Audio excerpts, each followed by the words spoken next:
tell me a little bit about what you're working on recently that, you've really enjoyed. It could be Yeah, non-related, could be work.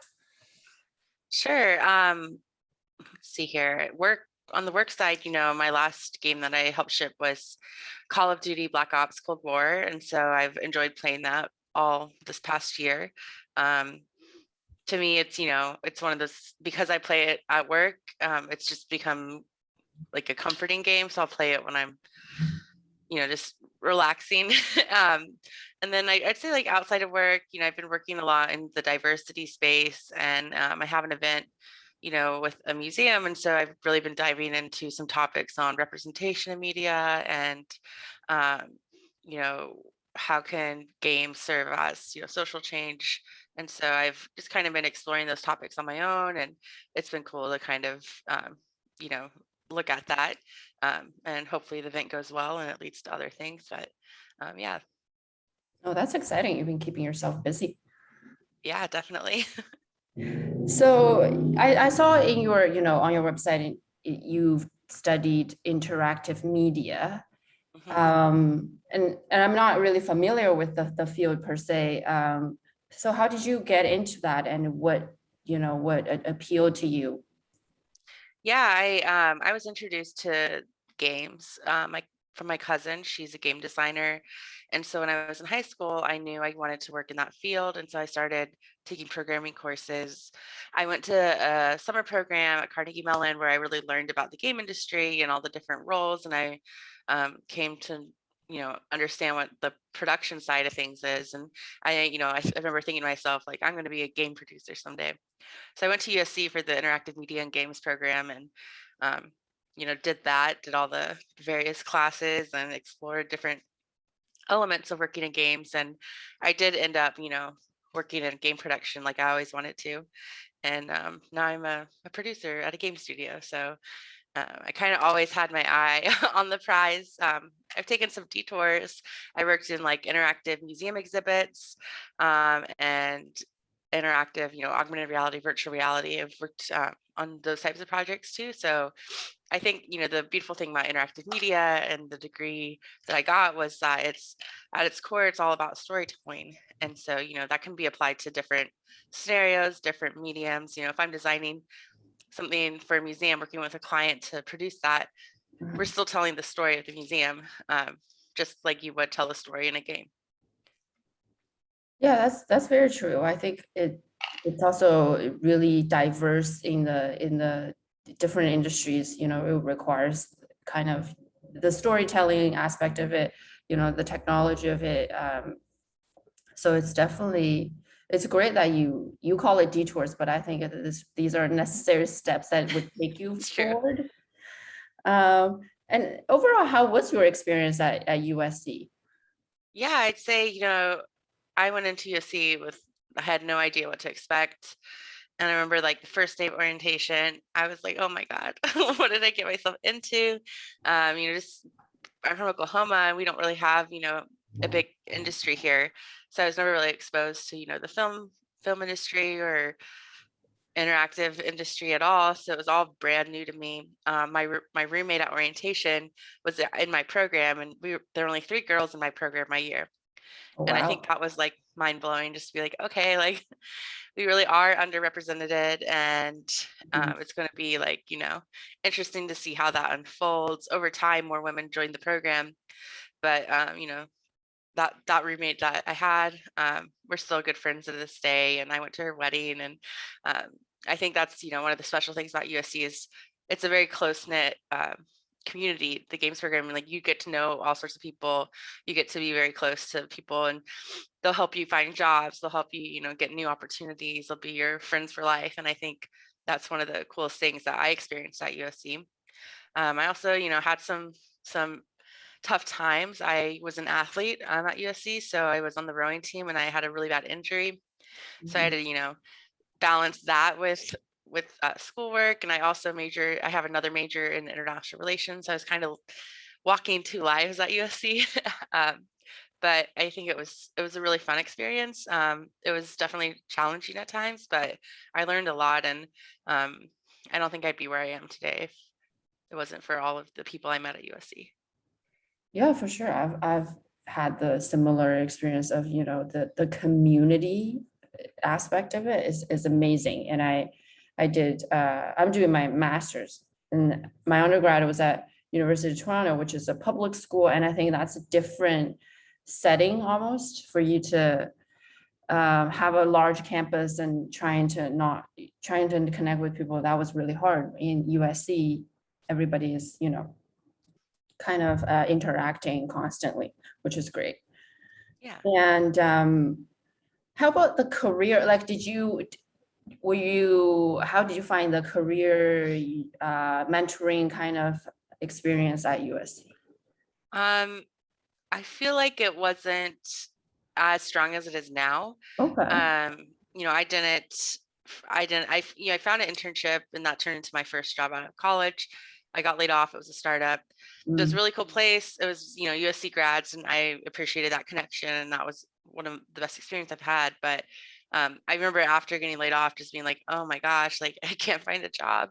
It was just really stressful. And I think there's things that I wish I would have, learned, or classes I wish I would have taken or been able to get different types of internships. But what USC really did teach me is just, how to be resilient and to, be able to take what skills I do have and craft those in a way that you know, um, is something that other studios want to see. And I did keep in contact with some professors, and I was able to get, some referrals and got referrals from friends, and that kind of led me to other careers. I did take, a moment after I got laid off from that startup. I decided to do a policy program in DC, which, was unrelated to games at all, but it's something I wanted to try. And so I appreciate that I, took that chance. And then I was like, I don't like this. I don't like working in the government. I'm going to go back to games. So that's when I moved to like interactive museums and then eventually back to games. Well, thank you for sharing that. I really appreciate the vulnerability here, and then I think it's helpful for other students to know that's not, a one-way street. That's, Yeah. always rainbows and unicorns. Yeah, I think sometimes it can be really hard, and sometimes you're just sitting there like, I went to school for this. Like, no one thinks I am worth a job, but it's a numbers game, and we have to keep trying. Eventually, someone will give you a chance, and I urge like anyone that's in a studio, recruiting, hiring, whatever. Like, don't look just at what games they've shipped. They may have not had the opportunity to ship a AAA game. They may not have been in a space where they could take an internship to be on a AAA game. But we need to make our studios more diverse, and really welcome new talent, and meet them where they are with the experience they have, and just see how people can learn and grow in new environments. Yeah, absolutely. And I think you've had this really diverse portfolio now under your belt. And I've on the theme of Native American Heritage Month, you're also involved in a lot of projects, like you said, in terms of museums. There are obviously short films. So Yeah. how do you, navigate that, and obviously where your interest lies, and maybe tell us about some of the challenges you faced. Yeah. So, one of my first internships I had when I was at USC was at a studio called Seventh Generation Games, and their focus was on educational games with Native American narratives. And I got that position because I became involved with like the Indigenous Game Developers Group, and I found a mentor through that group who's helped me through my career. It's one of my biggest advocates, and it was really nice for me to find that community of people that have shared experiences with me. They come from similar backgrounds. They understand, the topics that I understand. And so having that internship was really cool, just to be able to like kind of get back to my community and focus on, storytelling with that Native American lens. It didn't, I decided to branch out and try other things. And that's, I switched around jobs. And when I did go to DC, I worked in policy, and I was in the White House Initiative for American Indian and Alaska Native Education, because, I I do care about, the future of Native Americans in this country. And I think that even my role as a storyteller, I have a duty to, um, continue to work on that alongside any, art entertainment that I do work on. Um, I try to take any opportunity I can to help other Indigenous creators share their story. So I've, supported films in a producer manner, and I try to stay involved in the Native American community. And I think one of the most rewarding projects I did have was when I was working in museums, and I was able to collaborate with this Pueblo artist, Virgil Ortiz. And I was able to help him like take the story that he wanted to tell and take that vision that he had, and distill it in a way that we could build in an exhibit. And I did some film production there, and was able to kind of see the work he did, and really get to have that that personal experience with an artist, which was really cool for me as a producer. But I still hope to work more in the Native American field. And so, because that's definitely the most rewarding for me. I'm at Activision. I was able to help get Native American Heritage Month acknowledged for the first time this year. So we're, Wow. for the first time in Activision's history, we're doing events, and we're doing land acknowledgements. We have little banners and stuff for our media, and it's a big step forward. It takes a lot of work. It's really hard to be the only person in the studio. At Activision, there's like 2 or 3 of us, but it's still, it's a lot to be like always having to fight for yourself and fight for your people. And it's very rewarding when it works out, but it's very exhausting. So that's my long spiel on my commitment to Native American Heritage Month. No, that's awesome. I think I totally agree that the burden of constantly trying to represent, right? It'd be nice to not represent for a minute, but this is kind of your duty. Yeah.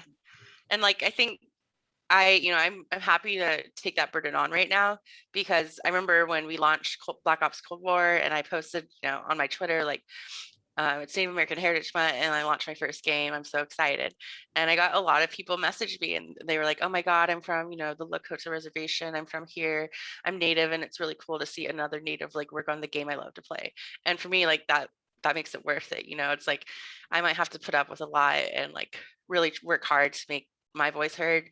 But being able to see, kids play the game, and, at least know someone is thinking of them, because they're like them. In the future, I'd love to have more Native American storylines in, Call of Duty or any big game. Like, I want those stories to be told, and I hope to help do that someday. But for now, I just, I appreciate being able to give back to the Native community.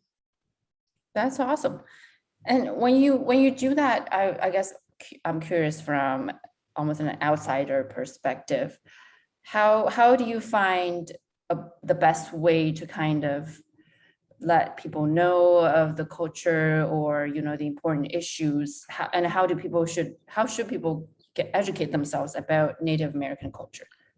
Yeah, I think something that's great about living in America is that everywhere you're at, you are on someone's native territory. So Right. there's, websites online where you can figure out whose land do I, occupy, and you can start to research, who they are. Some of them may not be here, like federally recognized tribes anymore, but a lot of federally recognized tribes are, around. And it's important for everyone to kind of just have an understanding of who was there first, and what that story was for them. Where are they now? um, and then I think people that if you're interested in understanding the culture, getting to know more, try to find a powwow near you. Powwows are really fun, open to public events. Um, they're fun for natives to go and dance, participate, and it's a great way to see like our dancing culture and to hear our music. So that's definitely something I recommend to people. And there's a lot of other resources out there. Um, I'm always happy to talk to anyone. And I know that there's other, Native American groups in most states that will be really happy to have a conversation. And, we're getting to the point where Native American Heritage Month is becoming more widely acknowledged. So Right. there's a lot more programming out there. I would also say we have a lot more representation in Hollywood now. Like we have the show, Rutherford Falls and Reservation Dogs, which I love Reservation Dogs because that's like from my hometown. This is what it's like here in Oklahoma. I actually, was an extra on a short film this weekend, and a lot of the crew member were from Reservation Dogs, and it's just cool to like, see natives making really awesome stuff. So, yeah. That's awesome. That's yeah, I need to watch that show. It keeps popping up, but I'm Yeah, on I have a list. I just have to get yeah, through. you got to get through it. I get it. Um, and and I think there are this year I feel like particularly there's more focus on increasing diversity Yeah, from Canada. There was the shocking discovery, well, not shocking to the native communities, but to the outside world, that the boarding schools just, and the government lying about the truth of essentially murdering children. yeah, And that has provoked a lot of conversations. Everybody on Canada this year was wearing orange instead mhm, of red, which is the color of the Canadian flag, just to kind of protest this type of I think it's the pain that everybody felt like living a lie the whole time, and not being neglected for too long. And so many communities have felt this left and right in different ways. yeah, So yeah, so I appreciate what you've been doing, and I think like you said, it's great to get the message out there, and it's a job that you have to do constantly. yeah. Um, so for if when we've been trying to get students involved in game developers of color conferences. So do you have any advice for USC Games students who are interested in advocating for a certain community? Yeah, I think the biggest thing is learning how to be the best ally you can for those communities. If you're a member of that community, that's fantastic. Your voice needs to be heard, and we want to hear it. And surround yourself with people that are willing to support that and listen to you. If you're someone that's not from that community, but you really feel called to help, I would just say put the voices of that community first.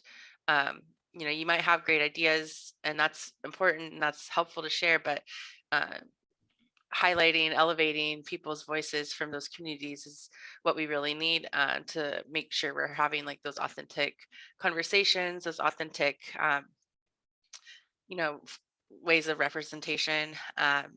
So I'd say, definitely take your skills, put them where you want to see change, and just listen. I think listening is the most important thing all of us can do. We can listen to other people's stories, other people's challenges, figure out where we can help, figure out where we can, boost and support. But listening is probably the most important thing that anyone can do to be a good ally. Thank you for that. Thank you for sharing your experiences at USC in different projects that you're involved in for Native American heritage. Um, I One think, last thing oh for yeah, if you're at USC right now, of course. the Native American Student Assembly is a really awesome group.